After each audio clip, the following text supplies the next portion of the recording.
الحمد للہ رب العالمین والصلاة والسلام علی سید الانبیاء والمرسلین اما بعد فاعوذ باللہ من الشیطان الرجیم بسم اللہ الرحمن الرحیم ان اللہ وملائکتہ یصلون علی النبی یا ایہا الذین آمنوا صلوا علیہ وسلموا تسلیما اللہم صلی علی سیدنا وشفینا وحبیبنا ومولانا محمد وبارک وسلم صلاۃ والسلام علیک یا رسول اللہ صلی اللہ تعالی علیہ وسلم وَلَقَدْ نَعْلَمُ أَنَّكَ يَضِيقُ صَدْرُكَ بِمَا يَقُولُونَ فَسَبِّحْ بِحَمْدِ رَبِّكَ وَكُن مِّنَ السَّاجِدِينَ وَاعْبُدْ رَبَّكَ حَتَّى يَأْتِيَكَ الْيَقِينُ۔ اور بے شک ہمیں معلوم ہے کہ ان کی باتوں سے آپ کا دل تنگ ہوتا ہے، تو آپ اپنے رب کی حمد کرتے ہوئے اس کی پاکی بیان کیجئے اور سجدہ والوں میں سے ہوں، اور مرتے دم تک اللہ تبارک و تعالیٰ کی عبادت کرتے رہیے۔ پچھلی آیات میں یہ ذکر ہوا تھا کہ کفار و مشرکین نے اللہ کے رسول صلی اللہ تعالیٰ علیہ وسلم کو بہت ستایا، اور میرے آقا صلی اللہ تعالیٰ علیہ وسلم نے جب انہیں بارہا ایمان کی دعوت دی، اس کے باوجود بھی وہ کفر و شرک چھوڑنے پر آمادہ نہ ہوئے، تو اللہ کے رسول علیہ السلام لوگوں کی ہدایت کو بہت زیادہ چاہنے والے تھے۔ جب وہ ہدایت کی طرف نہیں آنے کے لیے تیار ہوئے تو اس سے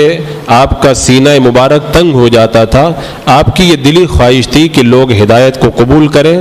جہنم سے بچ کر جنت میں جانے کا سامان کریں۔ تو جب اللہ کے رسول علیہ السلام کا اس سے دل تنگ ہوا ان کے ایمان نہ لانے کی وجہ سے، تو اللہ نے اپنے حبیب کی تسلی کے لیے فرمایا، محبوب ہمیں معلوم ہے کہ ان کی باتوں سے آپ کا دل تنگ ہوتا ہے۔ اب جب میرے آقا علیہ السلام کے قلب مبارک پر صدمہ ہوا تو اللہ نے فرمایا، محبوب فسبح بحمد ربک وکن من الساجدین، آپ اپنے رب کی حمد کرتے ہوئے اس کی پاکی بیان کیجئے اور سجدہ والوں میں سے ہو جائیے۔ یہ اتنا بڑا وظیفہ ہے، اللہ نے اپنے حبیب کے واسطے سے ہمیں عطا فرما دیا۔ جب دل تنگ ہو جائے، غم اور آفتیں اور مصیبتیں ہمارے اوپر ٹوٹ پڑیں اور کہیں دل نہ لگے، غموں کا جب کوئی علاج نظر نہ آئے، اور جب دل کے اندر اطمینان اور سکون کا کوئی راستہ باقی نہ رہ جائے، تو رب نے فرمایا فسبح بحمد ربک، اس کا بہت اچھا راستہ یہ ہے کہ اپنے رب کی پاکی بولتے ہوئے، اپنے رب کی حمد کرتے ہوئے اس کی پاکی بیان کرو۔ یعنی سبحان اللہ جب پڑھو گے تو یہ اللہ کی تسبیح ہو گئی، اور الحمدللہ کہو گے تو یہ اللہ کی حمد ہو گئی۔ تو بندہ جب سبحان اللہ والحمدللہ اس طرح کی تسبیحات کو پڑھ کر اللہ کی حمد و ثنا کرے گا تو اللہ تبارک و تعالیٰ اس کے دل کے اندر اطمینان اور سکون پیدا فرمائے گا، جو اطمینان اور سکون نیند کی گولیوں سے نہیں حاصل ہوگا، مال و دولت سے نہیں حاصل ہوگا، اور دنیا کی دیگر عیش و عشرت کی جگہوں سے حاصل نہیں ہوگا۔ وہ اطمینان اور سکون اللہ کی پاکی اور اس کی حمد کرنے سے بیان ہوگا، سے جو ہے وہ حاصل ہو جائے گا۔ اس لیے کہ دل کو پیدا کرنے والا بھی پروردگار، اور دل کو سکون اور اطمینان دینے والا بھی اللہ تعالیٰ۔ جب اس کی ہم پاکی بیان کریں گے، کہیں اللہ تو تیرے لیے پاکی ہے، اللہ تو ہر عیب سے پاک ہے، اللہ تیرے لیے ساری تعریفیں ہیں، جب اللہ کی پاکی میں ہماری زبان کھلے گی تو پھر دیکھو اللہ کی طرف سے اطمینان اور سکون کا کیسا خزانہ ہمارے دلوں کے اوپر اترتا ہے۔ تو اسی لیے فرمایا گیا کہ جو بندہ سبحان اللہ و بحمدہ پڑھتا ہے تو اللہ تبارک و تعالیٰ اس کے نام کا جنت کے اندر ایک باغ یا ایک درخت لگا دیتا ہے۔ یہ کتنا بڑا خزانہ ہے۔ اور فرمایا گیا کہ جو بندہ 100 مرتبہ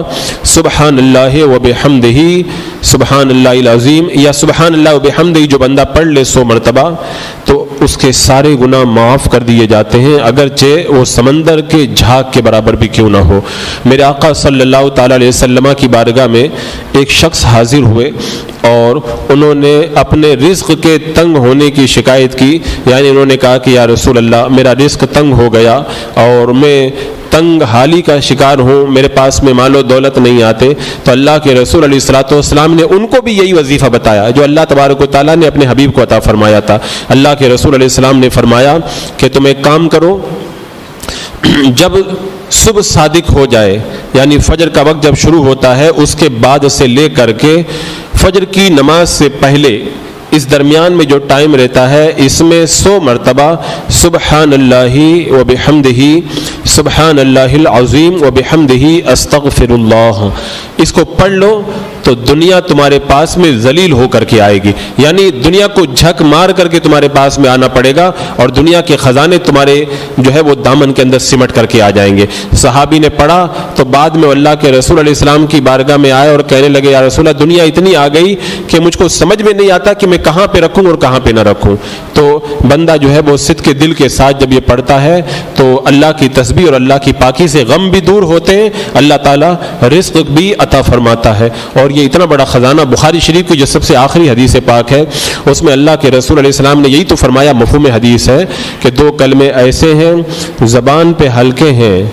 لیکن میزان پہ بڑے بھاری ہیں اور اللہ کو بڑے پیارے ہیں، اور وہ 2 کلمے یہی ہیں، سبحان اللہ و بحمدہ، سبحان اللہ العظیم، یعنی اللہ کی تسبیح اور اللہ کی پاکی جب بندہ بیان کرتا ہے تو یہ کلمے اتنے بھاری ہیں کہ میزان اتنا بڑا ہے کہ 7 آسمان اور زمین اس کے اندر اگر رکھ دیے جائیں تو ایسا لگے جیسے بہت بڑے میدان کے اندر ایک انگوٹھی رکھی ہوئی ہے، اتنا بڑا میزان ہے۔ لیکن بندہ جب اس کو پڑھ لیتا ہے تو پھر جو ہے وہ میزان بھی اللہ تبارک و تعالیٰ اس کی نیکیوں سے جو ہے پر فرما دیتا ہے۔ تو اچھا، ایک بات یہاں پہ یہ بھی یاد رکھی جائے، جب اس طرح کی باتیں بتائی جاتی ہیں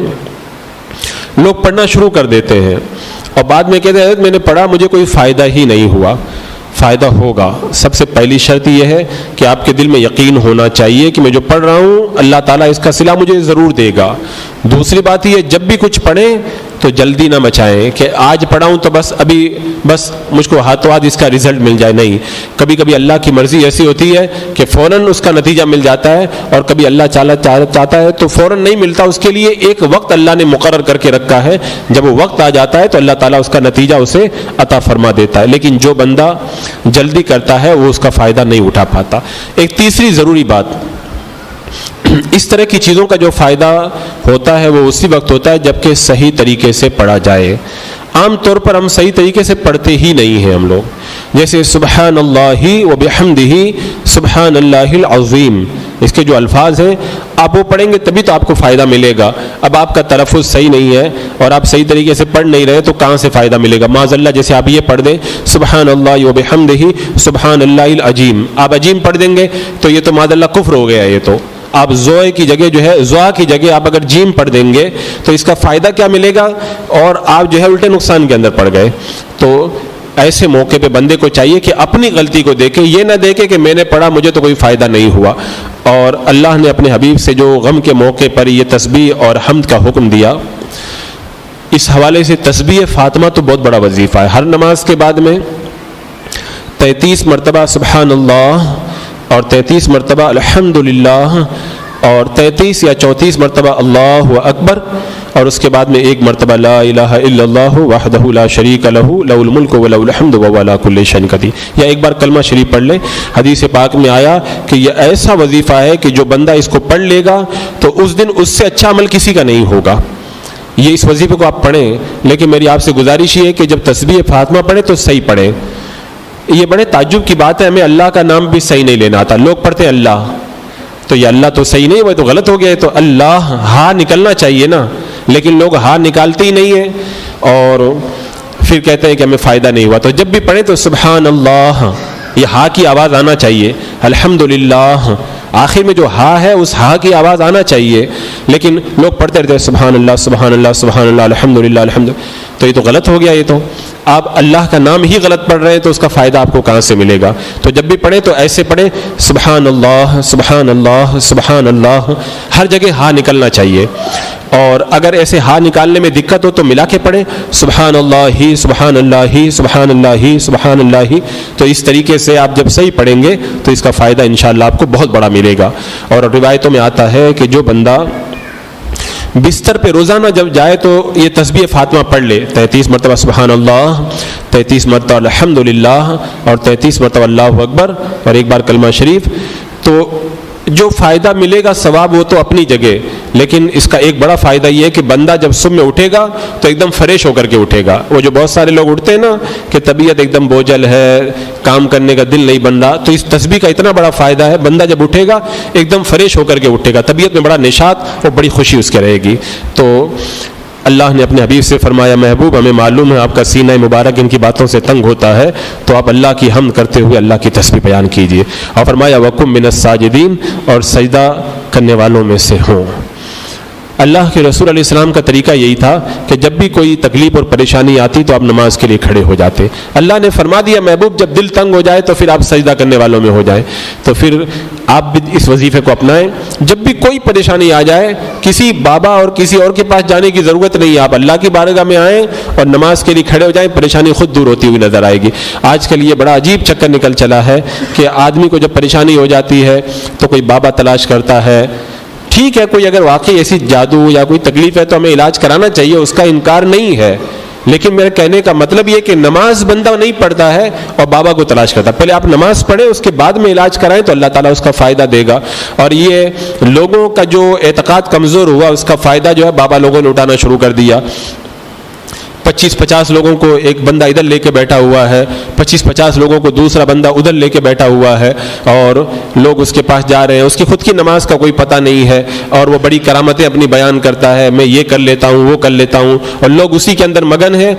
خود بھی نماز نہیں پڑھتا، اور جو اس کے پاس میں بیٹھے رہتے ہیں نماز کا وقت ہو گیا ان سے بھی نہیں کہتا کہ نماز کا ٹائم ہو گیا، آپ لوگ جا کے نماز تو پڑھ لو، اور پورا نماز کا ٹائم ختم ہو جائے اور اس سے اگر کوئی کہے کہ جو ہے وہ آپ نے نماز نہیں پڑھی، بولے ہم تو نماز عرش اعظم پہ پڑھتے ہیں، تو خدا کے لیے آپ اپنا اعتقاد اتنا کمزور نہ کریں، اپنا اعتقاد بڑا مضبوط رکھیں آپ۔ اور بابا وغیرہ اگر صحیح معنوں میں کوئی اللہ کا نیک بندہ ہے تو اس سے کام بنتا ہے، لیکن آپ صحیح اور غلط کی پہچان نہیں کر سکتے تو ادھر ادھر چکر نہ لگائیں، اللہ کے دربار میں آئیں۔ یہ دربار تو یقینی ہے اور اس کے اندر کوئی شبہ ہے ہی نہیں، اور اللہ کی بارگاہ میں نماز پڑھیں گے یا ایسا وظیفہ جو کبھی خطا کرتا ہی نہیں ہے۔ یہ ایک بڑا لمبا چوڑا ٹاپک ہے، میں اس لیے اس طرف آپ کی توجہ دلا رہا ہوں کہ آپ حضرات اس پہ توجہ دیں۔ لوگوں کا اعتقاد جو ہے آج کل بڑا جو ہے متزلزل ہو رہا ہے، اور اس حوالے سے ایک بات مجھے اور یاد آئی کہ بہت سارے لوگوں نے ایک اور فراڈ یہ بھی نکال کے رکھا ہے، خاص طور سے آپ دیکھیں گلیوں کے اندر مائک لے کر کے لوگ گھومتے ہیں کہ فلاں جگہ جو ہے وہ ہم لوگ فلاں دارالعلوم چلا رہے ہیں، اتنے یتیم بچے پڑھتے ہیں، وہ گلیوں کے اندر جو مائک لے کر کے دارالعلوم کے نام پہ چندہ کرتے ہیں، ایسے لوگوں کو 1 روپیہ بھی آپ ہرگز نہ دیں۔ یہ زیادہ تر فراڈ ہے اور ان کا حقیقت سے کوئی تعلق نہیں ہے، ایسے لوگوں کی بالکل حوصلہ افزائی نہ کریں۔ یہ جو بھی مائک لے کر کے جو چکر لگاتے ہیں، میں نے جہاں تک معلومات کی ایسے دارالعلوم کا کوئی وجود نہیں ہے، ایک روم بھاڑے پہ لے کر کے ایک آدمی کو بٹھا دیا گیا ہے اور صرف دین کے نام کے اوپر کاروبار کیا جا رہا ہے۔ تو ایسے گلیوں میں جو پھرتے ہیں ان کو گلیوں میں گھسنے ہی نہ دیں آپ حضرات، اور گھروں میں سختی سے منع کر دیں کہ ایسے لوگوں کو بالکل پیسہ نہ دیں، یہ علماء کو بدنام کر رہے ہیں، مدارس کو بدنام کر رہے ہیں اور دین کو بدنام کر رہے ہیں، اور دین کے نام کے اوپر جو ہے وہ اپنا پیٹ پال کر کے دین کا نام بدنام کر رہے ہیں۔ زیادہ اس بات کی طرف بھی آپ حضرات بھرپور توجہ دیں۔ تو اس روایت سے یہ بھی پتہ چلا کہ بندہ اگر زیادہ نماز پڑھے تو اس سے دکھ ٹلتے ہیں۔ اللہ نے فرمایا نا کہ محبوب دل تنگ ہو تو قم من الساجدین، سجدہ کرنے والوں میں ہو، تو بندہ نماز پڑھتا ہے تو غم، تکلیف، دکھ، درد، بیماریاں سب دور ہو جاتی ہے۔ اور یہ اللہ تبارک و تعالیٰ کا بڑا کرم ہے کہ اللہ نے خود ہی ہمیں وظیفہ عطا فرما دیا۔ اچھا اگر میں آپ کو کوئی وظیفہ بتاؤں اپنی طرف سے، پتہ نہیں فائدہ کرے کہ نہ کرے، اللہ تعالیٰ خود ہی جو وظیفہ بتا رہا ہے تو یہ وظیفہ بتاؤ یقیناً فائدہ کرے گا کہ نہیں کرے گا؟ ایک دم 100% یہ فائدہ کرنے والا وظیفہ، اس لیے کبھی خطا کرتا ہی نہیں ہے یہ وظیفہ۔ اور اسی لیے اعلیٰ سرکار نے فرمایا لوگ رزق کا وظیفہ تلاش کرتے ہیں، اللہ نے رزق کا وظیفہ قرآن میں بتا دیا ہے، فرمایا کہ وَمَن يَتَّقِ اللَّهَ، جو اللہ تبارک و تعالیٰ سے ڈرتا ہے تو یجعل لہ مخرجا، اللہ تعالیٰ اس کے لیے جو ہے وہ راستہ نکال دیتا ہے، وَيَرْزُقُ مِنْ حَيْثُ لَا يَحْتَسِبُ، اور ایسی جگہ سے روزی دیتا ہے جہاں سے بندہ سوچ بھی نہیں سکتا ہے۔ تو اعلیٰ فرماتے ہیں اللہ نے خود ہی بتایا کہ تم پرہیزگار بن جاؤ میں تم کو روزی دوں گا، یہ وظیفہ ہے، اس پہ عمل کرو، دنیا کے اور وظیفوں کے پیچھے جانے کی تمہیں کوئی ضرورت نہیں ہے۔ تو یہ فرمایا گیا کہ جو بندہ سجدہ کرتا ہے تو اللہ کا بڑا قرب حاصل کر لیتا ہے، اور جو اللہ کا ولی ہوتا ہے ولایت کے راستے میں جاتا ہے اس کی حالت ہی ہوتی ہے کہ ہم لوگ تو جب سجدہ کرتے ہیں اگر دل لگا کر تو اللہ کا قرب حاصل ہوتا ہے۔ جو اللہ کا نیک بندہ رہتا ہے وہ ہر وقت اللہ کی محبت میں غرق رہتا ہے، ہر وقت اللہ کی محبت میں وہ حاضر رہتا ہے۔ اب آپ سوچیں ہم کہتے ہیں نماز پڑھتے ہیں دکھ دور نہیں ہوتا، ہم نماز پڑھتے ہی کہاں ہیں صحیح طریقے سے؟ آپ سجدہ کر کے دیکھیں، دل لگا کے سجدہ کریں. میں کہتا ہوں، یقیناً کہتا ہوں کہ اگر سارے دکھ دور نہ ہو جائیں تو آپ مجھے آ کر کے بتانا. آپ سجدے میں سر رکھیں اور یہ تصور کریں کہ میں اللہ کی بارگاہ میں جھک گیا ہوں، میرا مالک مجھے دیکھ رہا ہے. پھر دیکھو رحمت کی کیسی بارشیں نازل ہوتی ہے. ایک پیر طریقت کے بارے میں منقول ہے، کسی عاشق کو بغداد کے اندر بھرے بازار کے اندر کوڑے مارے جا رہے تھے، تو اف تک نہیں کر رہا تھا، وہ بالکل کوڑے کھا رہا تھا. تو لوگوں کو بڑی تشویش ہوئی.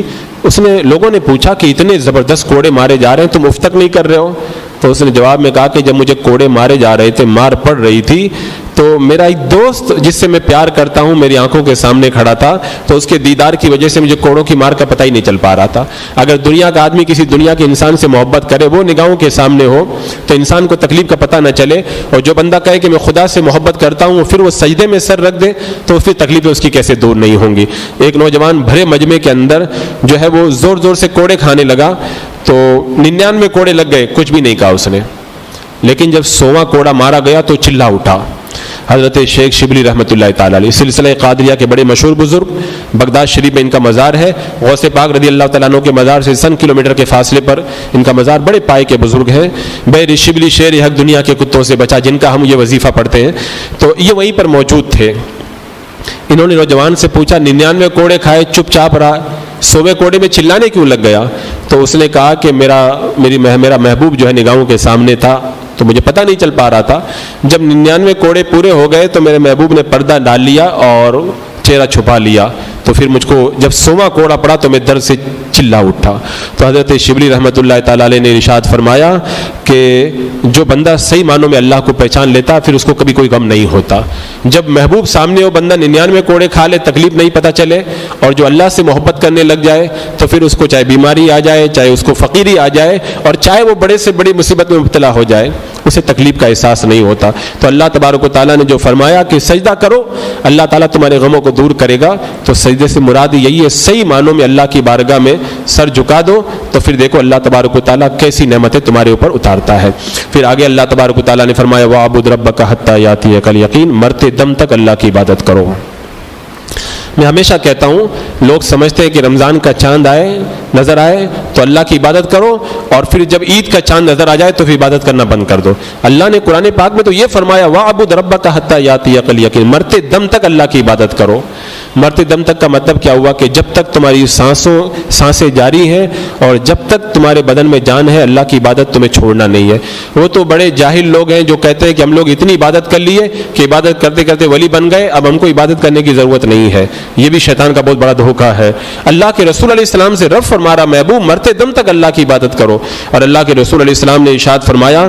مجھے حکم ربانی یہ نہیں ہے کہ میں مال جمع کروں اور کاروبار کروں، مجھے اللہ تبارک و تعالیٰ کی طرف سے حکم یہ ہے کہ میں اللہ کو سجدہ کروں اور مرتے دم تک اللہ کی عبادت پر ڈٹا رہوں. تو اللہ کے رسول سرور کائنات جو راتوں میں اتنی عبادت کرتے تھے کہ پاؤں سوج جاتے تھے، جب میں اس روایت کو پڑھتا ہوں تو دل میں خیال پیدا ہوتا ہے کہ کبھی نماز پڑھتے پڑھتے ہمارے پاؤں تو کبھی سوجے ہی نہیں، اور اس کے باوجود بھی ہم پتہ نہیں کس غرور کے اندر مبتلا ہیں. کائنات کے آقا، ساری کائنات کے آقا، پوری دنیا جن کے صدقے میں بنی، سارے نبیوں کے بھی سردار ہیں جو وہ آقا علیہ الصلوۃ والسلام اتنی نماز پڑھ رہے ہیں کہ پاؤں سوج جا رہے ہیں. اور یہاں پہ نماز کے لیے کہا جائے